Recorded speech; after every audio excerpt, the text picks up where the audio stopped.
जो 3 प्रकार का माना गया है उसको कल बतलाएंगे। मूलाचार ग्रंथ का स्वाध्याय सभी संतजन साधु संघों में चलता है। इस ग्रंथ का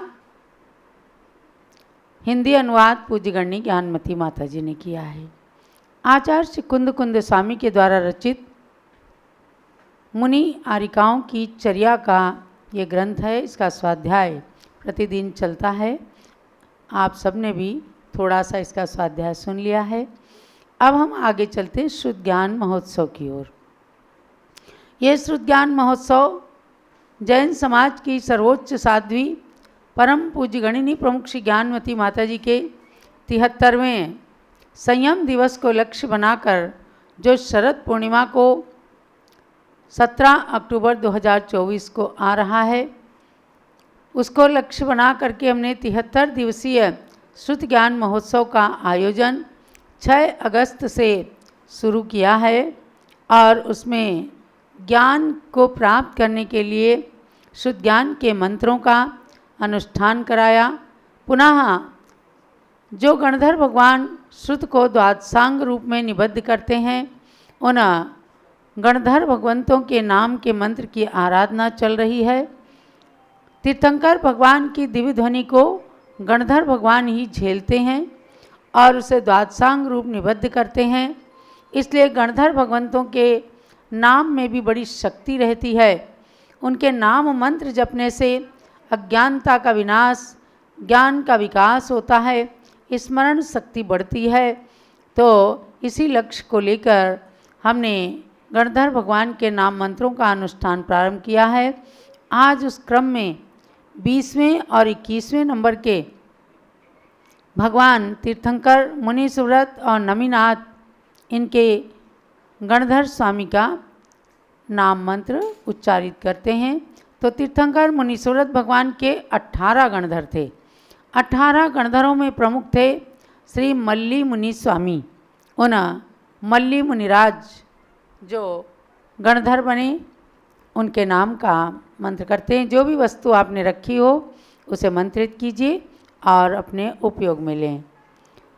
जलो मुनि सुव्रतनाथ भगवान की जय। उनके समूह शरण के प्रमुख गणधर श्री मल्ली गणधर भगवान की जय। ओम ह्रीं श्री मल्ली मुनि गणधर स्वामिने नमः। ओम ह्रीं श्री मल्ली मुनि गणधर स्वामिने नमः। ओम ह्रीं श्री मल्ली मुनि गणधर स्वामिने नमः। ओम ह्रीं श्री मल्ली मुनि गणधर स्वामिने नमः। ओम ह्रीं श्री मल्ली मुनि गणधर स्वामिने नमः। ओम ह्रीं श्री मल्ली मुनि गणधर स्वामिने नमः। ओम ह्रीं श्री मल्ली मुनि गणधर स्वामिने नमः। ओम ह्रीं श्री मल्ली मुनि गणधर स्वामिने नमः। ओम ह्रीं श्री मल्ली मुनि गणधर स्वामिने नमः। ओम ह्रीं श्री मल्ली मुनि गणधर स्वामिने नमः। ओम ह्रीं श्री मल्ली मुनि गणधर स्वामिने नमः। ओम ह्रीं श्री मल्ली मुनि गणधर स्वामिने नमः। ओम ह्रीं श्री मल्ली मुनि गणधर स्वामिने नमः। ओम ह्रीं श्री मल्ली मुनि गणधर स्वामिने नमः। ओम ह्रीं श्री मल्ली मुनि गणधर स्वामिने नमः। ओम ह्रीं श्री मल्ली मुनि गणधर स्वामिने नमः। ओम ह्रीं श्री मल्ली मुनि गणधर स्वामिने नमः। ओम ह्रीं श्री मल्ली मुनि गणधर स्वामिने नमः। ओम ह्रीं श्री मल्ली मुनि गणधर स्वामिने नमः। ओम ह्रीं श्री मल्ली मुनि गणधर स्वामिने नमः। ओम ह्रीं श्री मल्ली मुनि गणधर स्वामिने नमः। ओम ह्रीं श्री मल्ली मुनि गणधर स्वामिने नमः। ओम ह्रीं श्री मल्ली मुनि गणधर स्वामिने नमः। ओम ह्रीं श्री मल्ली मुनि गणधर स्वामिने नमः। ओम ह्रीं श्री मल्ली मुनि गणधर स्वामिने नमः। ओम ह्रीं श्री मल्ली मुनि गणधर स्वामिने नमः। ओम ह्रीं श्री मल्ली मुनि गणधर स्वामिने नमः। सम्यक दर्शन, सम्यक ज्ञान, सम्यक चारित्रेभ्यो नमः। स्वाहा। जलो मल्लीनाथ भगवान की जय। अब नमीनाथ भगवान के प्रमुख गणधर सुप्रभ मुनि स्वामी हैं। उनके नाम का जाप मंत्र करेंगे। नमीनाथ भगवान के समोसरण में 17 गणधर थे। उनमें प्रमुख थे सुप्रभ स्वामी। उनका नाम मंत्र चल रहा है। ओम ह्रीं श्री सुप्रभ मुनिगणधर स्वामिने नमः। स्वाहा ओम ह्रीं श्री सुप्रभ मुनिगणधर स्वामिने नमः। स्वाहा ओम ह्रीं श्री सुप्रभ मुनिगणधर स्वामिने नमः। स्वाहा ओम ह्रीं श्री सुप्रभ मुनिगणधर स्वामिने नमः। स्वाहा ओम ह्रीं श्री सुप्रभ मुनिगणधर स्वामिने नमः। स्वाहा ओम ह्रीं श्री सुप्रभ मुनिगणधर स्वामिने नमः। स्वाहा ओम ह्रीं श्री सुप्रभ मुनिगणधर स्वामिने नमः। स्वाहा ओम ह्रीं श्री सुप्रभ मुनिगणधर स्वामिने नमः। स्वाहा ओम ह्रीं श्री सुप्रभ मुनिगणधर स्वामिने नमः। स्वाहा ओम ह्रीं श्री सुप्रभ मुनिगणधर स्वामिने नमः। स्वाहा ओम ह्रीं श्री सुप्रभ मुनिगणधर स्वामिने नमः। स्वाहा ओम ह्रीं श्री सुप्रभ मुनिगणधर स्वामिने नमः। स्वाहा ओम ह्रीं श्री सुप्रभ मुनिगणधर स्वामिने नमः। स्वाहा ओम ह्रीं श्री सुप्रभ मुनिगणधर स्वामिने नमः। स्वाहा ओम ह्रीं श्री सुप्रभ मुनिगणधर स्वामिने नमः। स्वाहा ओम ह्रीं श्री सुप्रभ मुनिगणधर स्वामिने नमः। स्वाहा ओम ह्रीं श्री सुप्रभ मुनिगणधर स्वामिने नमः। स्वाहा ओम ह्रीं श्री सुप्रभ मुनिगणधर स्वामिने नमः। स्वाहा ओम ह्रीं श्री सुप्रभ मुनिगणधर स्वामिने नमः। स्वाहा ओम ह्रीं श्री सुप्रभ मुनिगणधर स्वामिने नमः। स्वाहा ओम ह्रीं श्री सुप्रभ मुनिगणधर स्वामिने नमः। स्वाहा ओम ह्रीं श्री सुप्रभ मुनिगणधर स्वामिने नमः। स्वाहा ओम ह्रीं श्री सुप्रभ मुनिगणधर स्वामिने नमः। स्वाहा ओम ह्रीं श्री सुप्रभ मुनिगणधर स्वामिने नमः। स्वाहा ओम ह्रीं श्री सुप्रभ मुनिगणधर स्वामिने नमः। स्वाहा ओम ह्रीं श्री सुप्रभ मुनिगणधर स्वामिने नमः। स्वाहा ओम ह्रीं श्री सुप्रभ मुनिगणधर स्वामिने नमः। स्वाहा सम्यक दर्शन सम्यक ज्ञान सम्यक चारित्रेभ्यो नमः। स्वाहा जब लो नमीनाथ भगवान की जय उनके गणधर भगवान की जय। और अब सरस्वती की प्रतिमूर्ति पूज्य गण्य ज्ञानमती माता जी, जिनके नाम मंत्र का हमने ये आराधना शुरू की है, उनके भी गुणों का स्मरण करते हुए आराधना करेंगे। ओम ह्रीं दृढ़ संकल्पिन्यै नमः। स्वाहा ओम ह्रीं दृढ़ संकल्पिन्यै नमः। स्वाहा ओम ह्रीं दृढ़ संकल्पिन्यै नमः। स्वाहा ओम ह्रीं दृढ़ संकल्पिन्यै नमः। स्वाहा ओम ह्रीं दृढ़ संकल्पिन्यै नमः। स्वाहा ओम ह्रीं दृढ़ संकल्पिन्यै नमः। स्वाहा ओम ह्रीं दृढ़ संकल्पिन्यै नमः। स्वाहा ओम ह्रीं दृढ़ संकल्पिन्यै नमः। स्वाहा ओम ह्रीं दृढ़ संकल्पिन्यै नमः। स्वाहा ओम ह्रीं श्वेत वस्त्रधारिण्यै नमः। स्वाहा ओम ह्रीं श्वेत वस्त्रधारिण्यै नमः। स्वाहा ओम ह्रीं श्वेत वस्त्रधारिण्यै नमः। स्वाहा ओम ह्रीं श्वेत वस्त्रधारिण्यै नमः। स्वाहा ओम ह्रीं श्वेत वस्त्रधारिण्यै नमः। स्वाहा ओम ह्रीं श्वेत वस्त्रधारिण्यै नमः। स्वाहा ओम ह्रीं श्वेत वस्त्रधारिण्यै नमः। स्वाहा ओम ह्रीं श्वेत वस्त्रधारिण्यै नमः। स्वाहा ओम ह्रीं श्वेत वस्त्रधारिण्यै नमः। स्वाहा ओम ह्रीं दृढ़ संकल्पी श्वेत वस्त्रधारिणी गणिनी प्रमुख श्री ज्ञानमती मात्रे नमः। स्वाहा सम्यक दर्शन सम्यक ज्ञान सम्यक चारित्रेभ्यो नमः। स्वाहा जब लो परम पूज्य गणिनी प्रमुख श्री ज्ञानमती माता जी की जय। शुद्ध ज्ञान महोत्सव की जय। भव्यात्माओं, शुद्ध ज्ञान महोत्सव में आपने इन मंत्रों की आराधना की। आप पुनः शुद्ध ज्ञान के रूप में प्रवचन निर्देश का ग्रंथ का अध्ययन, ग्रंथ का स्वाध्याय आप सब करेंगे, जो पिछले माह से अनेकों दिनों से चल रहा है, जिसके 3 चैप्टर का आपने परीक्षा भी उसकी दी है। और अब उसी में सम्यक दर्शन का प्रकरण समापन की ओर चल रहा है। सम्यक दर्शन को पूज्य गण्य ज्ञानमती माता जी ने इस तरह से यहाँ पर स्पष्टीकरण किया है कि चाहे वो समय सार हो, चाहे नियम सार, प्रवचन सार, रहन सार हो, चाहे सठ खंडागम की टीकाएँ हों, उन सब से निकाल करके और जैन समाज में प्रचलित जो सम्यक दर्शन, सम्यक ज्ञान, सम्यक चारित्र, ये मोक्ष के मार्ग कहे गए हैं, उनके बारे में बहुत अच्छा स्पष्टीकरण किया है। सम्यक दर्शन मोक्ष महल की प्रथम सीढ़ी है। आप पढ़ते हो ना, मोक्ष महल की प्रथम सीढ़ी, या बिन ज्ञान चरित्रा, सम्यक तान लय सो दर्शन, धारो भव्य पवित्रा। हर भव्य प्राणी के लिए, यानी जो बालक बालिकाएं भी 8 साल से ऊपर हो गए हैं ना, यानी 8 साल की उम्र को पार कर लिया है, हर आत्मा के अंदर, हर बालक बालिका के अंदर, युवा महिला पुरुष, सब के आत्मा के अंदर योग्यता आ जाती है कि अब हम मोक्ष मार्ग में अग्रसर हो जाएं। माने 8 साल का कोई बालक भी मुनि दीक्षा धारण करके और मोक्ष प्राप्त करने का अधिकारी हो जाता है। इसीलिए सम्यक दर्शन को कहा कि सम्यक दर्शन माने आत्मा की समीचीन दृष्टि, यानी आत्मा के अंदर जिनेंद्र भगवान के प्रति, देव शास्त्र गुरु के प्रति सच्ची श्रद्धा को बनाए रखना और आत्मा में कुछ भी विकल्प नहीं होने देना, आत्मा को कभी विपरीत श्रद्धान होने की स्थिति में नहीं आने देना। ये किसकी जिम्मेदारी है? ये हर प्राणी की अपनी स्वतंत्र जिम्मेदारी है। हम अपने सम्यक दर्शन को दृढ़ रखेंगे तो हम मोक्ष मार्गी बनेंगे, क्योंकि जैन धर्म ने हर आत्मा की स्वतंत्र सत्ता स्वीकार की गई है। यहाँ कोई ईश्वर सुख दुख नहीं देता, या हम ईश्वर की संतान के रूप में उनसे बंधे हुए नहीं हैं। हर आत्मा में ईश्वर का रूप छिपा हुआ है। आप भी ईश्वर हैं, हम भी ईश्वर हैं। कैसे? निश्चय से, परमार्थ से।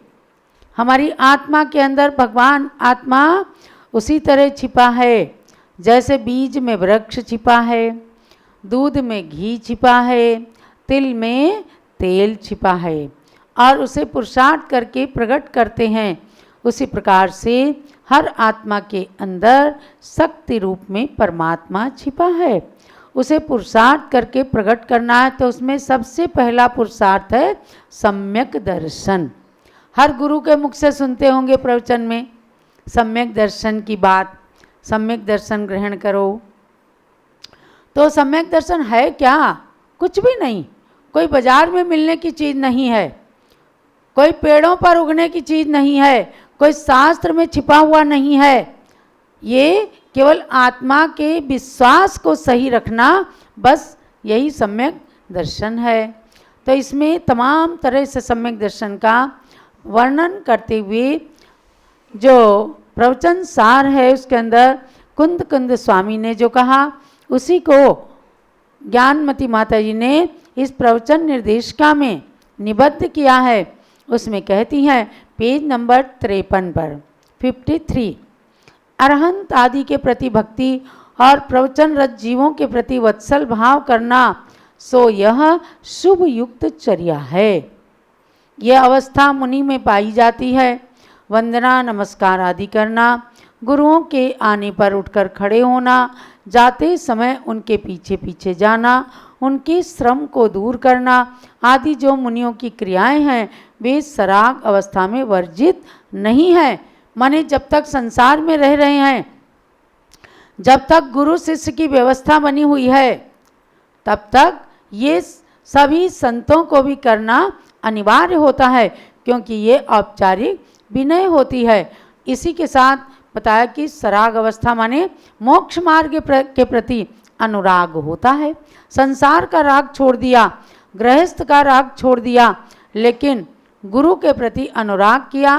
तो इसमें निष्कर्ष निकाला है कि चौथे गुण स्थान यानी गृहस्थ अवस्था में जो चौथा गुण स्थान सम्यक दर्शन के साथ होता है, वहाँ से लेकर छठे गुण स्थानवर्ती मुनियों तक सराग सम्यक दर्शन है। इसी का नाम व्यवहार सम्यक दर्शन है। और जब 7वें गुण स्थान के अंतिम चरम पाए में मुनि एकदम ध्यान में लीन होते हैं, उस समय उनको निश्चय सम्यक्त होता है। निश्चय सम्यक्त मतलब वीतराग निर्विकल्प समाधि में लीन होना। तो ये आजकल के संतों को नहीं होता है। इसलिए अकलंक देव ने क्षायिक सम्यक्त का लक्षण भी आत्मा की विशुद्धि मात्र ही कहा है और उसे वीतराग संज्ञा दी है। सो ये सिद्धांत का कथन भी मान्य है, किंतु आज तो वह भी उपलब्ध नहीं है। देखो पंचम काल है, पंचम काल में शरीर अन्न का कीड़ा है, उसके बावजूद भी आपके संत जो 24 घंटे में एक बार 46 दोष 32 अंतराय को टालकर निर्दोष आहार करके चर्या का पालन कर रहे हैं, ये समझो कि हमारे लिए पंचम काल में चतुर्थ काल की चर्या का पालन करना है। इसलिए ऐसे संतों की कभी भी कोई निंदा बुराई नहीं करना। अब आगे इस सम्यक दर्शन अधिकार का उपसंहार करते हुए कहते हैं, सम्यक दृष्टि जीव कहाँ कहाँ जन्म लेते हैं। देखो सब लोग सुनना, भले आज नए रूप में आप सुन रहे होंगे, अगर आप दिन में रोज़ पारस चैनल 3:30 बजे खोलेंगे तो आपको ये चीज़ें ज्ञात हो जाएंगी। अब आप जानो, आप सम्यक दृष्टि हो कि नहीं हो, सच्चे देव साथ गुरु पर अगर श्रद्धान है तो समझो सम्यक दृष्टि हो। अयोध्या में आए हो तो हम समझते हैं आप निश्चित रूप से सम्यक दृष्टि हैं। ये लोग कहाँ कहाँ नहीं जाएंगे, यानी हम सब सम्यक दृष्टि लोग कहाँ कहाँ मर करके जा सकते हैं। पहले ये बात कही, सम्यक दृष्टि जो नारकी जीव हैं वो मर करके गर्भज मनुष्य होते हैं। ये नारकियों की बात बताई। नरक में भी सम्यक दर्शन है, यदि जिसको तो वो मर करके और गर्भ से जन्म लेने वाले मनुष्य होंगे, नियम है। और सम्यक दृष्टि तिर्यंच, जिन पशुओं को सम्यक दर्शन हो जाता है वे अपनी आयु पूरी करके देवगति में ही जाएंगे, वो मर करके देवता ही बनेंगे। भाई आपने सुना है ना, एक कुत्ते ने नमोकार मंत्र सुना तो क्या हुआ, देवता बन गया था। तो जो भी पशु सम्यक दृष्टि होते हैं, संतों के उपदेश को धारण करते हैं, तो वो जाकर के देवता बनते हैं। देव और देवियाँ सम्यक्त सहित मरण करके मनुष्य होते हैं। देव मनुष्य होते हैं और मनुष्य नियम से देवता बनते हैं जो सम्यक दृष्टि हैं। भोग भूमिया कर्म भूमिया मनुष्य भी सम्यक्त सहित मरण करके सौधर्म आदि स्वर्ग में देवता बनते हैं, अथवा कोई क्षायिक सम्यक दृष्टि जीव उसी भाव से मोक्ष भी प्राप्त कर लेते हैं। अब आगे एक बात और कही कि बद्धायुष्क मनुष्य यदि सम्यक दर्शन प्राप्त कर लेता है तो वह चारों गतियों में जा सकता है। सो कैसे, मान लो आज किसी मनुष्य ने तिर्यंच की आयु पहले से बांध ली और उसके बाद सम्यक दर्शन हुआ। देखो ये कर्म सिद्धांत की बात है, कोई कभी भी किसी समय भी आयु का बंद कर सकता है, और आयु का बंद करना मतलब उस गति में जाना। तो इसको कहते हैं बद्धायुष्क। किसी ने बांध ली आयु, तो यदि किसी जीव ने नरक तिर्यंच या मनुष्य आयु बांध ली है, यानी उसे ही बंद हो गया है इसका, और उसे क्षयोपशम सम्यक दर्शन हुआ है, तो मरते समय उसका सम्यक दर्शन छूट जाएगा।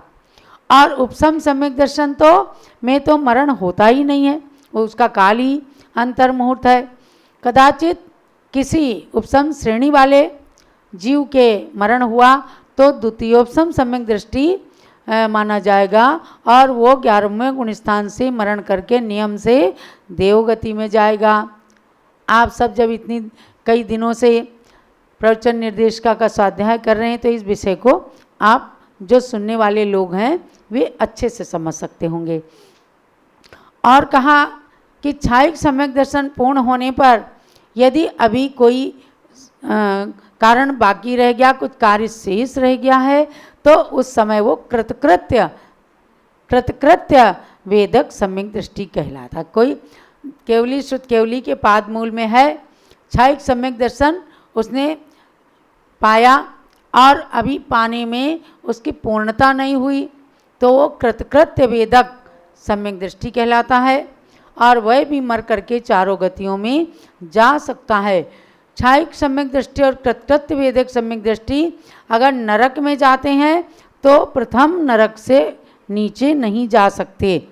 जैसे राजा श्रेणिक ने नरक की आयु का बंद किया, पुनः महावीर भगवान के समोसरण में उन्होंने क्षायिक सम्यक दर्शन प्राप्त कर। क्षायिक माने जिसमें कर्म प्रकृतियों का क्षय हो गया, नष्ट नाश हो गया।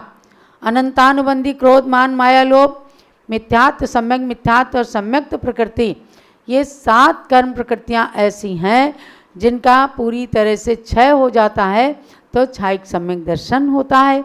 वो अभी किसी को नहीं हो सकता पंचम काल में। राजा श्रेणिक ने नरक आयु का बंद किया था, पुनः महावीर भगवान के समोसरण में उनको क्षायिक सम्यक दर्शन हो गया था, इसलिए वो अभी प्रथम नरक में हैं। समझ गए? प्रथम नरक में है। आगे आने वाले चतुर्थ काल में प्रथम तीर्थंकर महापद्म के रूप में इसी अयोध्या नगरी में जन्म लेंगे। तब अयोध्या नगरी में फिर से इंद्रों का आगमन, कुबेर का आगमन, देव देवियों का आगमन चलेगा और यहाँ पुनः स्वर्ग और मध्यलोक का एक में एक संबंध, दोस्ती हो जाएगी। समझे ना? जब देवता आते हैं तो मनुष्यों के साथ भी खूब खेलते हैं, खूब मित्रता कर लेते हैं और यहाँ के मनुष्य भी बड़े खुश रहते हैं। वो समय जा कर के 84,000 वर्ष के बाद आएगा। 2,500 वर्ष उसमें से हम कम कर दें तो लगभग 84,000 में लगभग 81,000 साढ़े 81,000 साल के बाद वो समय इस धरती पर आएगा। तो पहले नरक तक क्षायिक सम्यक दृष्टि जा सकता है। यदि तिर्यंच या मनुष्य की आयु पहले बांध चुके, पुनः सम्यक दर्शन हुआ तो वो भोग भूमि के तिर्यंच या मनुष्य होंगे। वर्तमान में क्षायिक सम्यक दृष्टि ना होने से कोई भी सम्यक दृष्टि मनुष्य, तिर्यंच, स्त्री हो या पुरुष, वे मर करके देवगति ही प्राप्त करेंगे, ये नियम है। अब इस अध्याय को मैं समापन करूंगी कि सम्यक दृष्टि जीव कहाँ कहाँ नहीं जाते हैं। आप इस बात को सुन लेना, क्योंकि अंत में सुखद अंत होता है तो अच्छा लगता है। तो जानिए आप कि एकेंद्रीय स्थावर में पृथ्वी जल अग्नि वायु नहीं बनेंगे आप। विकलत्रय में नहीं जाएंगे। 2 इंद्री, 3 इंद्री, 4 इंद्री के जीव आप बिच्छू, मक्खी, मच्छर, ततैये नहीं बनेंगे। असंगी बिना मन वाले नहीं बनेंगे। अपर्याप्तक नहीं होंगे। सम्मूर्छन नहीं होंगे। अल्पायु नहीं होगी। दरिद्रता में, नीच कुल में जन्म नहीं होगा। नरक गति और तिर्यंच गति में जन्म नहीं होगा।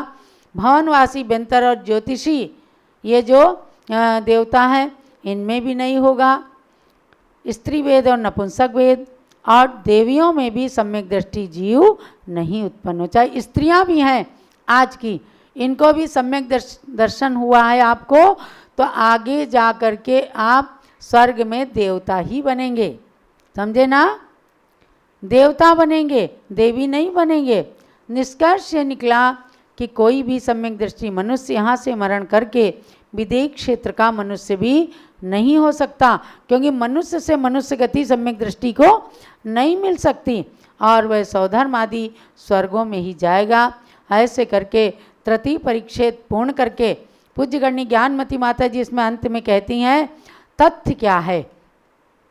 तो इसमें 7 तथ्य बताए हैं, उनको आप जरूर पढ़ना। तत्व श्रद्धान अथवा देव धर्म गुरु आदि के श्रद्धान रूप सम्यक दर्शन में अंतरंग में दर्शन मोह का उपशम, क्षयोपशम या क्षय विवक्षित है। इनके बिना जो तत्व श्रद्धान दिखता है वह श्रद्धान ना होकर श्रद्धानाभास होगा। समझो, जो अपने को सम्यक दृष्टि कह रहे हैं और गुरुओं से लोगों को दूर हटा रहे हैं। भगवान के प्रति भी उतनी श्रद्धा नहीं है, जिनवाणी के प्रति श्रद्धा नहीं है, तो वो खाली अपने मुंह मियाँ मिट्ठू बन सकते हैं। वो वास्तव में सम्यक दृष्टि नहीं है। आज इस पंचम काल के अंदर उपशम और क्षयोपशम ये 2 सम्यक ही होते हैं, क्षायिक नहीं होता। निसर्गज अधिगमज दोनों होते हैं, और आज्ञा सम्यक तो मार्ग सम्यक आदि जो सम्यक दर्शन होते हैं वे उनमें से कुछ सम्यक तो ही हो सकते हैं। हम और आप क्षयोपसम सम्यक दृष्टि हैं, उपसम नहीं, क्योंकि उसका काल अंतर मुहूर्त है। निसर्गज अधिगमज में से कोई भी हो सकता है तथा आज्ञा सम्यक आदि में से कोई भी हो सकता है। आजकल के श्रावक या मुनियों को सराग अथवा व्यवहार सम्यक तो ही है, उसमें भी शुद्धात्म तत्व का श्रद्धान होता है, केवल उसका अनुभव आज के लोग नहीं कर सकते क्योंकि उतना ध्यान नहीं हो सकता। मुनियों के सप्तम गुण स्थान में वीतराग सम्यक तो कदाचित हो सकता है, स्त्रियों के वीतराग सम्यक तो नहीं होता क्योंकि उनके पंचम गुण स्थान के आगे के गुण स्थान नहीं होते और छायिक सम्यक दर्शन भी उनके नहीं होता है। ये कुछ चीज़ें हैं जो सम्यक दर्शन के प्रकरण में हमने पढ़ा है। आगे जा कर के हम व्यवहार नय और निश्चय नय पर आएंगे, जो अगला चौथा चैप्टर होगा। कुल मिलाकर के आज के मनुष्यों को, नर नारियों को ध्यान देना है कि हम सच्चे देवसात गुरु पर श्रद्धा करके सम्यक दृष्टि बने और अपने सम्यक दर्शन को दृढ़ करके खूब अच्छे से तीर्थों की यात्रा आदि करके अपने मानव जीवन को